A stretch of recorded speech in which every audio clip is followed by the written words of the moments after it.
السلام علیکم ناظرین، میں ہوں فروخ شاہ اور آپ دیکھ رہے ہیں پروگرام حقائق کی روشنی میں۔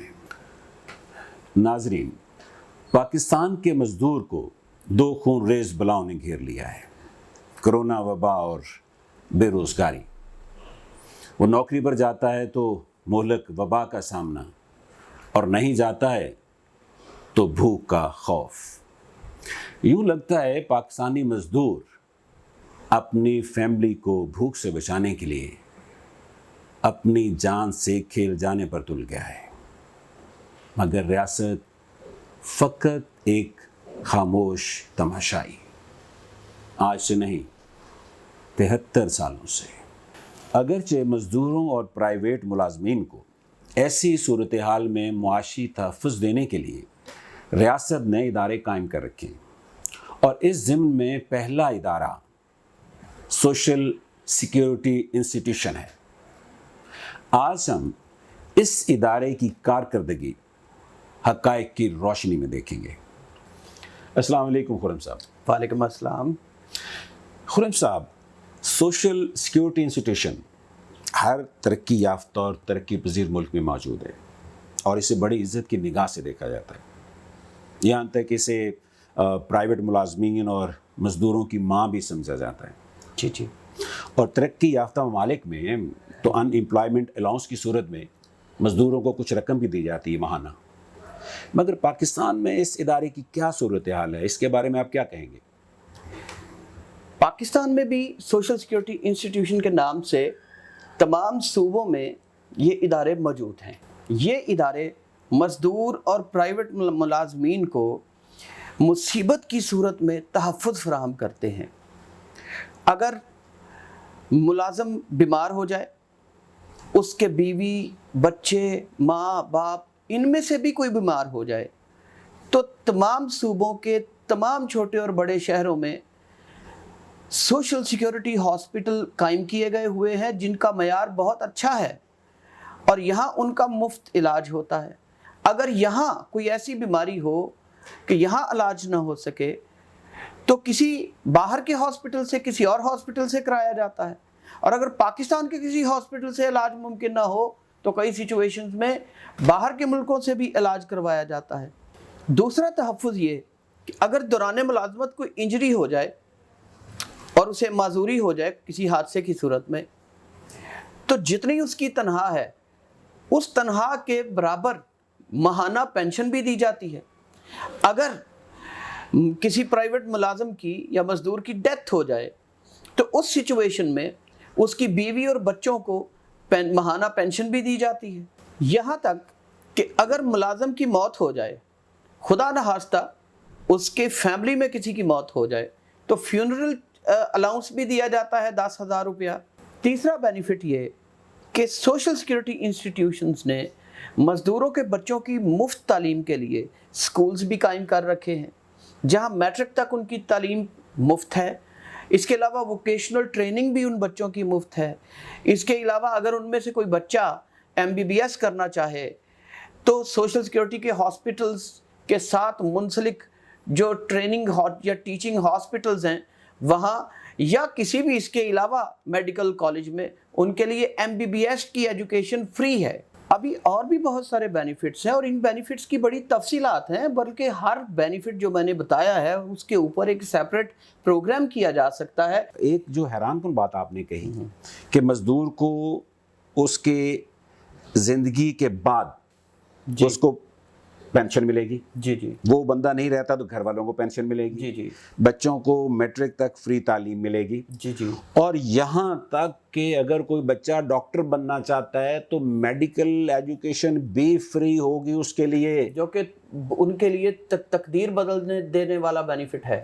تو یہ پھر آپ ہی نے بتایا، مجھے تو کبھی نظر نہیں آ رہا، یہ کس ادارے میں ہے، کہاں سے آ گیا یہ؟ ذرا یہ تو بتائیے مجھے۔ یہ آج کی بات نہیں ہے، یہ تو پاکستان میں تو یہ 58 سال ہو گئے، اس کا ایک پورا بیک گراؤنڈ ہے۔